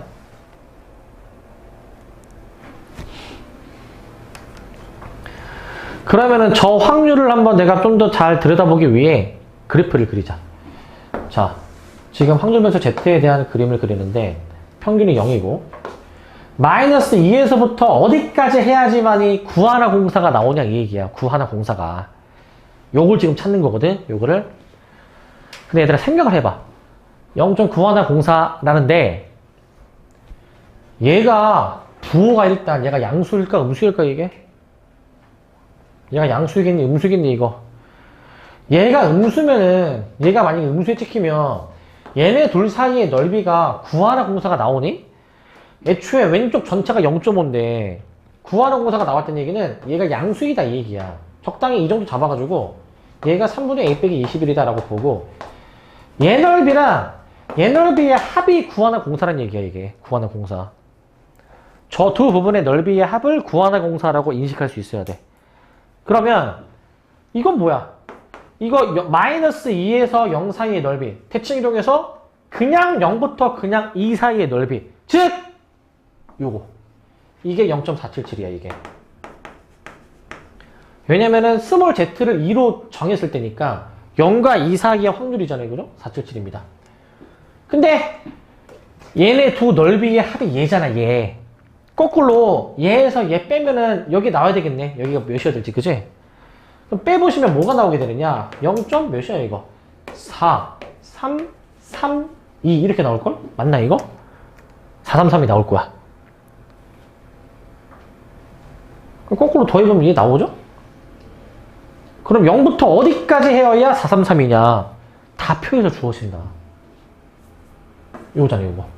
1.5. 그러니까 얘가 1.5인 거야. 얘가 1.5. 이렇게 구하는 거야. 얘가 1.5구나. 2분의 3이구나. 이거 풀어주시면 됩니다. 이거. 크로스로 해버리자. 3, 3은 9. 2A-42. 그래서 2A가 51. 그래서 A가 2분의 51 나오네. 이렇게 답을 내주시면 A 구하는 거니까 이렇게 답을 내주시면 되겠습니다. 이렇게 하면 되는 거. 이 정도로 하시면 되겠고. 자, 어떤 식으로 하는지 이제 아시겠죠, 이제? 계속 이제부터는 표준화를 이제 주구장창 계속 해줄 거야. 자, 이것도 이제 실생활에다가 이제 적용을 해주는 그런 문제인데, 보면 재밌어, 이거. 어느 공장에서 생산하는 제품 한 개의 무게는 평균이 20이고, 표준표차가 5인데, 무게가 이제 30g 이상이면 불량이래, 이제. 너무 무겁네. 불량으로 판정하겠대. 그러면은 불량일 확률이 몇 %인가라는 거야. 이러한 공장은 평균 무게가 20이고 표준표차가 5인데 30 이상이면 불량이다. 그럼 불량일 확률이 몇 %인가? 즉 우리는 여기서 얘기하는 이 공장에서 생산하는 제품 한 개의 무게를 확률 변수 X로 줄 거야. 그러니까 애초에 저 공장에서 생산하는 제품이 되게 많을 건데 몇천, 몇만, 몇십만 개 되겠죠, 그죠? 그러니까 내가 매번 그 중에서 하나 고를 때마다 그 제품의 무게가 매번 다르잖아. 그러니까 변수죠, 당연히 변수. 근데 확률을 우리가 다루는 거다 보니까 확률 변수입니다. 우리는 불량일 확률, 즉 X가 30 이상일 확률을 구하는 게 목표인 거야. 이게 문제의 목표인 거야. 그래서 마저 계산을 해봅니다, 이제. 해보시면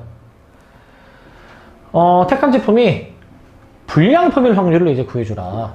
표준화를 해줄 거야, 표준화를. 지금 X의 평균이 20이래. 표준 편차가 5래. 확률 변수 X는 정규 분포 20,5의 제곱의 분포를 따른다 라는 걸 알 수 있고, 양변의 평균을 뺍니다. 먼저 평균 빼주신 다음에 표준 편차 나눠야지. 표준 편차 5죠. 5로 나눠줍니다.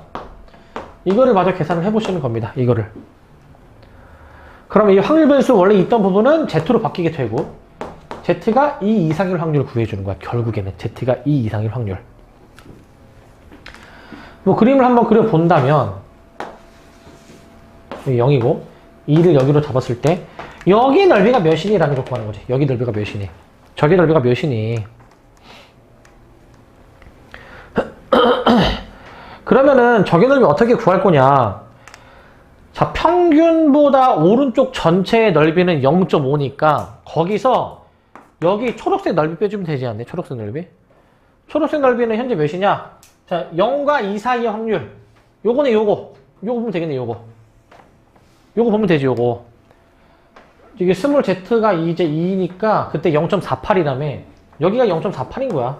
여기 넓이가 0.48이다. 그럼 자연적으로 반대편 분홍색의 넓이는 0.02로 나와줘야 되겠죠. 반대니까.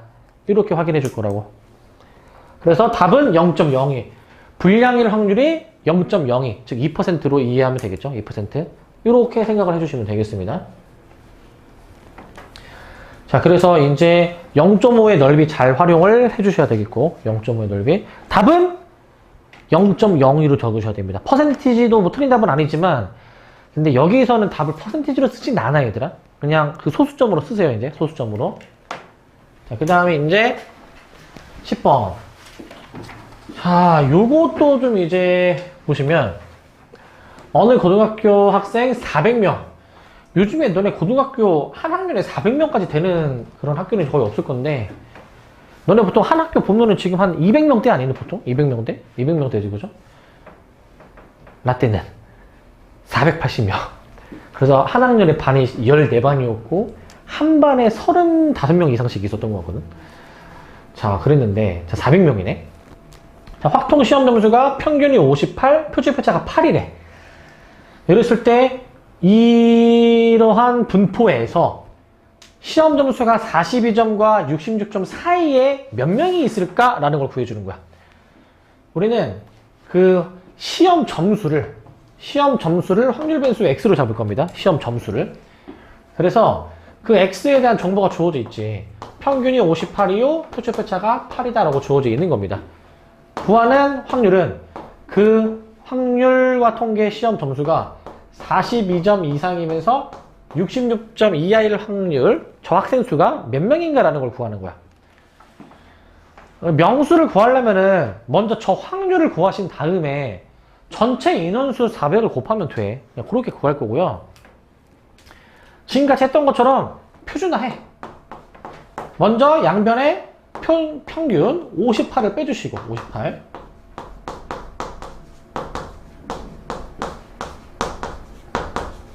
빼주신 다음에, 그 다음에 표준 편차 8로 나눕니다. 이제 8로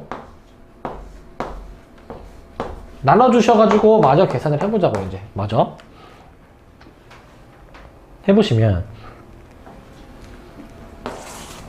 얘가 마이너스 2이고 얘는 Z로 바뀐다라고 했고, 얘는 8분의 8인가 1이죠, 그죠?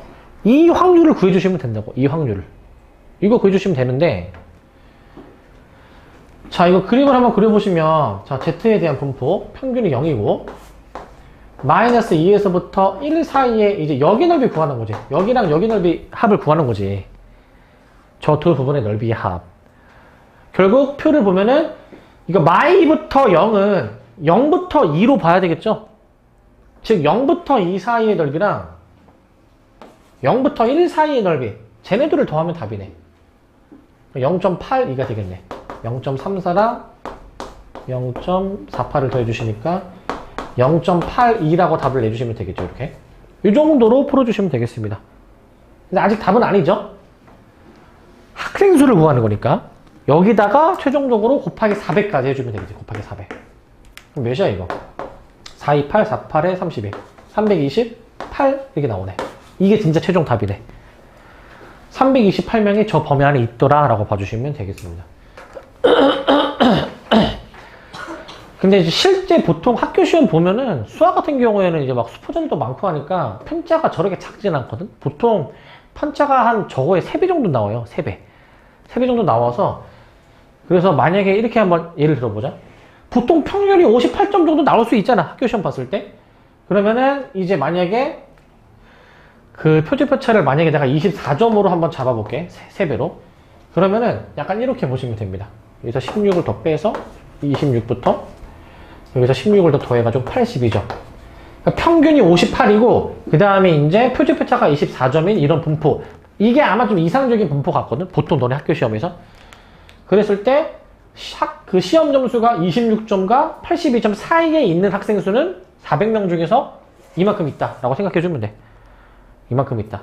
나머지 72명은 26점보다 낮거나 아니면 82점보다 높거나 이렇게 얘기하면 되겠죠. 뭐 그렇게도 생각을 해볼 수가 있습니다. 그래서 여기가 하다 보면 재밌어. 이런 실생활 관련된 거 나오면은 그래도 좀 흥미로운 부분들이 좀 있습니다. 좀 얘도 보시면 11번. 자, 이거 최저 점수 구하기. 이것도 잘 봐야 되는데, 이거 웬만하면 다 문맥을 보고 이해를 할 수 있겠지만 잘 봐봐. 어느 대학교 교양 수업의 평가 점수가 평균이 40점, 표지표차가 5점이래. 근데 평가 점수가 상위 8%에 해당되면은 A학점 받는데, A학점. 그래서 A학점을 받으려면은 최소 몇 점을 받아야 되는가? 라는 얘기야. 몇 점을 받아야 되는가? 요 얘기를 해주는 건데, 뭐 당연히 40점보다 좀 많이 높게 받아야 되겠죠, 그죠? 근데 표지표차가 5점일 때 상위 8% 안에 들려면 몇 점이어야 되는가? 최소 커트라인을 구하는 거야. 이 유형이 그 문맥을 좀 잘 이해해야 되거든? 자, 지극히 상식적으로 생각해봐, 얘들아. 이거 평가 점수가, 내가 A학점을 받으려면은 평가 점수가 높아야 되니, 낮아야 되니? 너무 당연한 걸 물어보는 거야. 점수가 높아야 좋은 거야? 낮아야 좋은 거야? 높아야 좋죠, 그죠? 내가 이 얘기를 왜 하냐? 반대로 얘기해볼까? 가끔 이런 문제가 나와. 오래 달리기를 하는 거야. 그래서 3000m를 달리는데, 뭐 예를 들어서 이제 뭐 15분이 걸린다고 해보자, 이제. 근데 이제 그 학생들마다 다 3000m, 3km 달리는데 자기가 시간이 달라. 누구는 15분, 누구는 14분, 누구는 20분. 자, 그럼 이때 시간이 확률 변수야. 얘는 숫자가 높아야 좋은 거야? 낮아야 좋은 거야? 이건 낮아야 좋은 거죠? 시간이 낮아야 더 빨리 달린 거니까. 그런 판단을 할 수 있어야 되는 거야. 그런 판단을. 뭐 어렵지 않죠? 자, 그래서 A를 받으려면은 기본적으로, 자, 봐봐. 상위 8%래. 일단 관계식을 쓰겠습니다. 확률변수 Z는 주어진 확률변수, 이 대학교의 평가 점수를 확률변수 X로 잡았을 때 X에서 평균 40을 빼주시면서 표시표차 5로 나눠주는 이러한 관계식으로 생각해 볼 수가 있거든. 이러한 관계식. 그 다음에 상위 8%잖아, 얘들아. 그러면 당연히 점수가 높아야 좋은 거지. 그래야 상위 8%에 들 수 있는 거 아니야? 근데 X가 크면 Z도 커지지 않습니까? Z도? 그러니까 Z 점수로 환산을 했을 때, Z 점수로. 자, 이게 지금 Z로 이제 Z에 대한 분포야. 지금 상위 8%라는 얘기는 X 값이 가장 큰 상위 8%. 반대로 얘기하면은 Z 값이 가장 큰 상위 8% 보는 거야. 그러니까 Z가 가장 큰 8% 보는 거니까 Z가 여기가 몇이어야지만이 여기의 넓이가 0.08이 되는 G를 찾는 거야. 다르게 얘기하면 여기는 몇이어야 되니까 여기는 여기는 0.42가 되겠죠? 0.42. 즉, 저 표를 보고 0부터 어디까지의 넓이가 0.4인지를 찾으라는 거야. 그게 몇입니까? 1.4야. 1.4라는 거야, 1.4. Z값이 1.4일 때가 커트라인이라는 거지. 커트라인이다.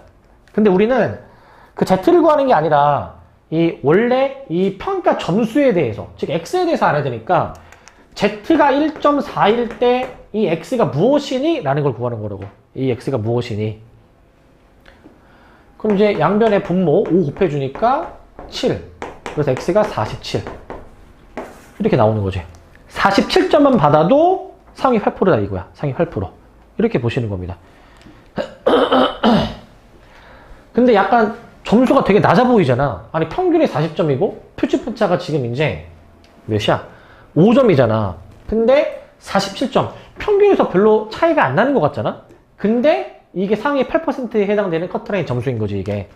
그러니까 어떻게 이해하셔야 되냐면 이제 아까 앞에서도 이제 나오지만 앞에서도 자 Z가 이제 1인 경우를 예를 들면은 얘들아 이거야. 이제 평균이 이제 문제에서 주어지고 표준편차가 만약에 주어지잖아. 평균, 그 다음에 평균에서 표준편차 하나 차이, 반대편에 평균에서 표준편차 하나 뺀 거 차이. 자, 이게 Z가 1이란 얘기는 이게 사실 뭐에 대응이 되냐면은 Z가 1인 게 얘가 Z가 0에 대응되고 얘가 Z가 1에 대응되고 얘가 Z가 마이너스 1에 대응이 돼. 자, 아래는 Z에 대한 확률 변수, 위에는 X에 대한 확률 변수로 이제 볼 거야. 얘를 표준화를 하기 위해서 여기서 평균을 M을 빼고 표준편차 시그마로 나눠주면은 밑에 게 나오죠, 그죠? 그런 구조인데, 자, 지금 Z가 1일 때 여기 넓이가 0.34야. 여기 넓이가 애초에 0.34야. 반대편도 여기도 넓이가 그럼 0.34가 나오게 되는 거잖아. 0.34가. 그럼 이제 여기가 0.16이란 말이죠. 0.16. 그러니까 이렇게 생각해주면 돼. 어떻게 생각해주면 되냐면은 평균에서 표준편차만큼 차이가 날 때 있지. 자, 플러스로 평균에서 표준편차 하나만큼 차이가 나는 자 66점 있지.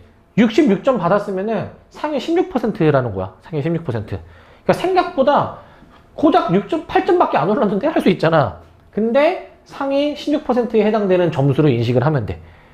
그러니까 그래서 표준편차가 굉장히 큰 역할을 하는 거야. 표준편차가 8이다 이 얘기는 내가 아까 24점을 예를 들었는데 24점에 비해서는 편차가 굉장히 작잖아. 그러니까 평균이 많이 몰려있다 이 얘기지. 근데 보통 시험 보면은 표준편차가 저 정도로 안 나오고 보통은 이렇게 24점 정도로 많이 나오긴 하거든. 그렇기 때문에 24점이면은 굉장히 분포가 넓은 거지. 아까도 말씀을 드렸지만은 이제 얘가 아까 뭐 26점에서 82점 사이에 뭐 몇 명이 들어있다 뭐 이런 얘기를 했었는데 이제 그래서 자 그래가지고 표준편차가 이제 굉장히 약간 이 중요한 역할을 이제 해주는 요소로 보시면 됩니다. 표준편차가 굉장히 중요한 요소. 그래서 보통 일반 학교는 수학시험은 보통 편차가 크니까 그래서 저 정도 나오고 국어 영어는 그에 비해서는 조금은 이제 편차가 적어서 표준편차가 저 정도까지는 안 나오는데 근데 보통 이제 굉장히 내신 따기 어려운 이제 경쟁이 치열한 학교 있지. 자사고 이런 데는 표준편차가 한 자릿수야, 한 자릿수더라. 그런 데는 진짜 애들이 엇비슷한 거지, 이제. 평균이 거의 몰려있기 때문에 그런 데는 경쟁이 진짜 치열해서 진짜 0.1점 차이로 등급이 갈리는 경우가 너무 많은 거지, 그때는. 그래서 여러분들은 등급 따기 쉬운 곳에 있다. 등급 따기 쉬운 곳에. 그래서 올해 이제 수시 마지막 이제 1학기 있으니까 그거 잘 챙기시기 바라고. 자, 이 마지막 내용 하나 하고 뒤에 2문제 정도 풀고 마무리합니다. 보시면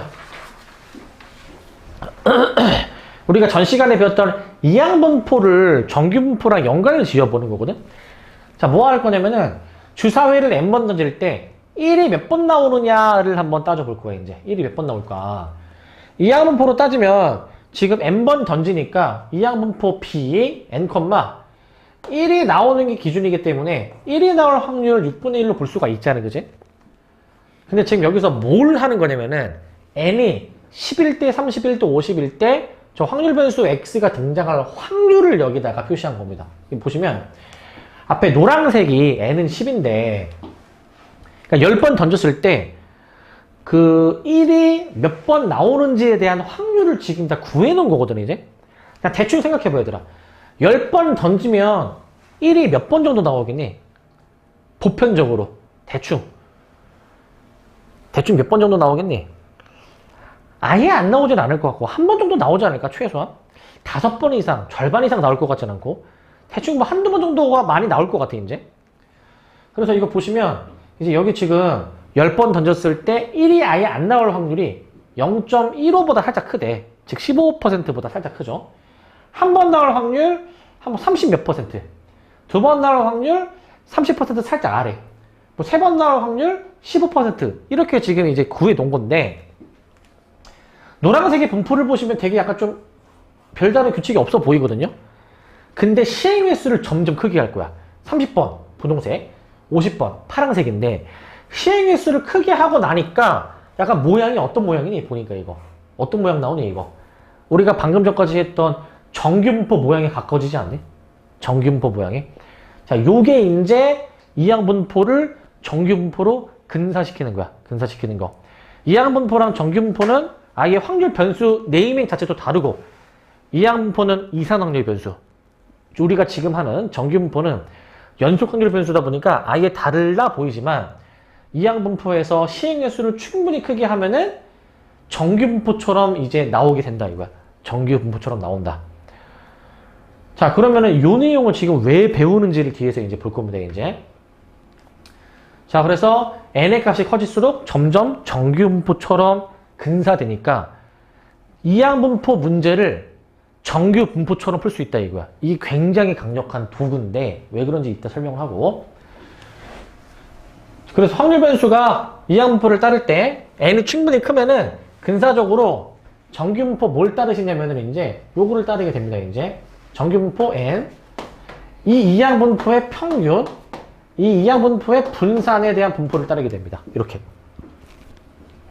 즉 np, npq라고 볼 수가 있죠. 근데 이제 기준을 이렇게 정해 놓은 거야, 이제.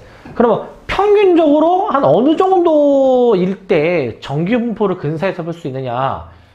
평균적으로 np가 5 이상, nq가 5 이상일 때는 정규분포처럼 풀어도 된다, 요 얘기입니다, 이제. np, nq가 둘 다 5 이상일 때입니다. 자, 그러면은 요걸로 이제 이해를 하시고 다음 문제 풀어볼게요, 이제. 자, 얘들아, 이거야. 그러니까 이게 뭐 하는 상황이냐면은, 자, 어떤 확률 변수 x가 있대.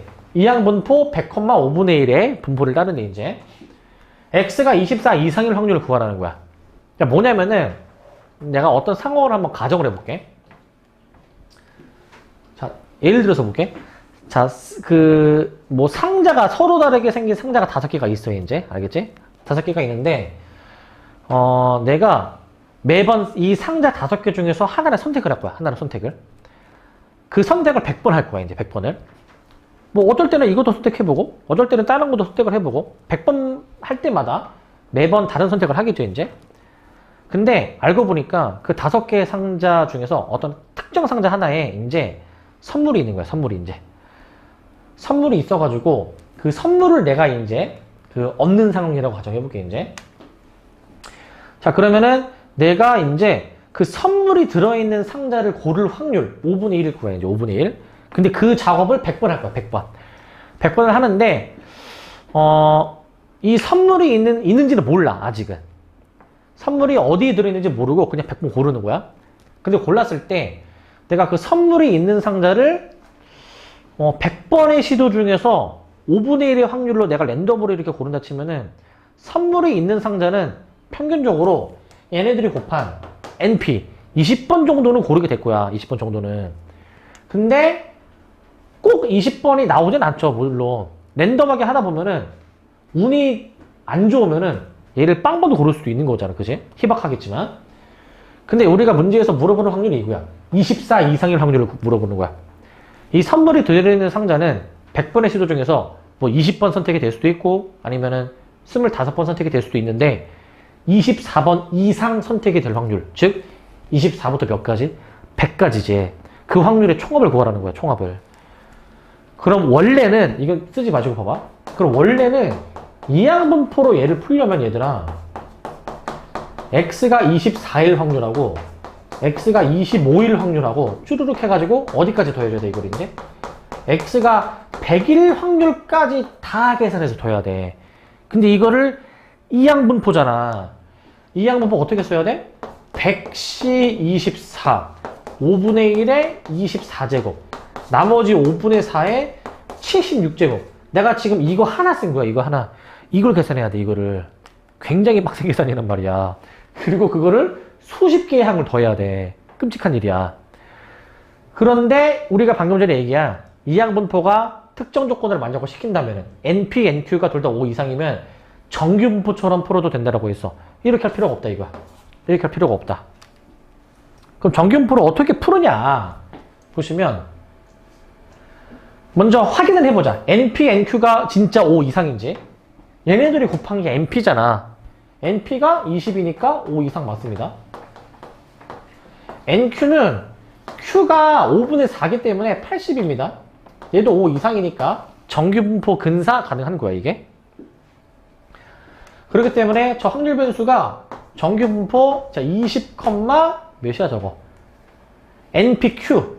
그러니까 20에다가 Q에 해당되는 5분의 4를 곱해준 이러한 분포를 따른다 이거야. 정규 분포로 근사시켜버리면. 근데 우리가 X가 24 이상일 확률을 구해주는 거다 보니까 표준화를 들어갑니다. 표준화. 평균을 먼저 양배를 빼라고 했죠. 양배를 평균을 빼라고 하셨고 그 다음에 표준편차로 나눠야지. 표준편차로. 표준편차 몇으로 나눠줘야 돼 이거? 이거 16으로 나누는 게 아니야. 4로 나눠야 돼. 얘는 이미 제곱이 된 거니까 이걸 계산해야 된다고. 이거를 해버리면 얘는 비로소 Z가 되는 것이고 Z가 1 이상일 확률 구해주는 문제야 결국에. 끝났지. 그 우리가 저 표를 이제 확인해 보시면 Z가 1 이상 0.3413이 0과 1 사이의 그 확률입니다. 여기 넓이가 0.3413이래. 근데 우리 문제에서 뭘 구하라는 거야? 1 이상일 확률. 여기 구하는 거야, 여기. 그러니까 오른쪽 전체 0.5에서 얘 빼면 되지 않나? 요거? 요 빼니까 0.1587 나옵니다. 0.1587. 이게 답이야. 뭐 대략 지금 15.8%라고 볼 수 있지, 그지? 이 계산을 할 필요가 없이 이렇게 한 번에 풀 수 있는 거야. 그러니까 굉장히 이게 강력한 도구인 거야, 이게. 이렇게 할 수가 있다라는 겁니다. 자, 그래서 이항분포를 이렇게 정규분포처럼 근사화해서 풀 수가 있는 이 문제 있었고, 자, 근데 이제 이게 조금 이제 살짝 난이도가 아주 약간은 업그레이드가 된 게 요거야. 뭐냐면은 방금 전 문제는 확률 변수 x가 어떠한 이항분포를 따르는지를 알려줬잖아. 이 문제는 이게 이항분포를 따르는지를 생각하고 찾아야 되는 문제야. 자, 문제 보시면 이런 게 좀 어렵습니다. 대놓고 이항분포라고 안 주잖아. 이게 사실 이항분포거든, 이거. 동전을 100번 던질 때 앞면이 45번 이상, 65번 이하로 나올 확률을 구하래. 자, 그 확률 어떻게 계산해 주냐? 먼저 동전을 던진 횟수가 100번이야, 100번. 우리는 기준이 뭐야? 앞면이 몇 번 나오는지가 기준이야, 앞면. 동전 던지면 앞면이 나올 확률이 2분의 1이잖아요, 그죠? 그렇기 때문에 먼저 동전의 앞면이 나온 횟수 있지. 동전의가 아니라 동전이 앞면이 나온 횟수. 얘를 확률 변수 x로 잡을 거야, 이제. 얘를 확률 변수 x로 잡아버리면 우리가 문제에서 구하는 확률이 뭐냐면은 P 그 x가 45 이상 65 이하일 이 확률을 구하는 거야. 이 확률을. 얘를 구하는 겁니다. 쟤를 구해주셔야 되는데 사실 어떻게 해야 되냐. 지금 이걸 보고 이항분포인 걸 캐치를 해야 돼. 확률 변수 x가 이항분포를 따른다. 무슨 분포를 따르게 되느냐. 자, 100, 2분의 1의 분포를 따르는 거지. 이게 NP니까. NP. 자, NP 계산해 보시면 50이고 NQ 계산해 보셔도 50 똑같이 나오니까 둘 다 5 이상이죠. 정규분포 근사가 가능하다 이 얘기야. 근데 웬만하면은 이거 신경 안 써도 다 5 이상 나올 거야. 웬만한 문제들은. 이것까지 신경을 디테일하게 쓰는 문제는 안 나옵니다, 사실. 자, 그렇기 때문에 따라서 이러한 이항분포를 정규분포로 근사하자. 평균 50, 평균에서 Q를 하나 더 곱한 25가 분산이 되는 거지. 이렇게. 그러면 여기까지 하셨으면은 우리가 저 구하는 확률 계산해 보실 수가 있습니다. 이제 요거. 계산이 되는데, 여기서 평균을 빼야죠. 양변에.